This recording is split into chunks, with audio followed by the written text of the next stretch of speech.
Nangarap ka na bang magkaroon ng negosyo, pero parang ayaw ng bulsa mo? Baliktarin natin yan. Bakit kaya karamihan ng tao hindi nagsisimula?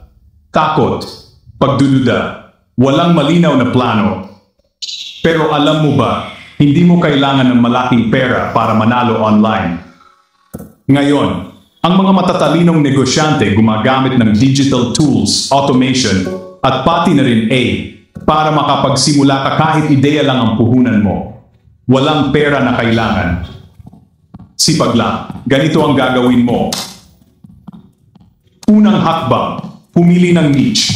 Anong problema ang kaya mong solusyonan? Pangalawang hakbang, gawin ang solusyon mo. Pwedeng digital product, serbisyo, o content.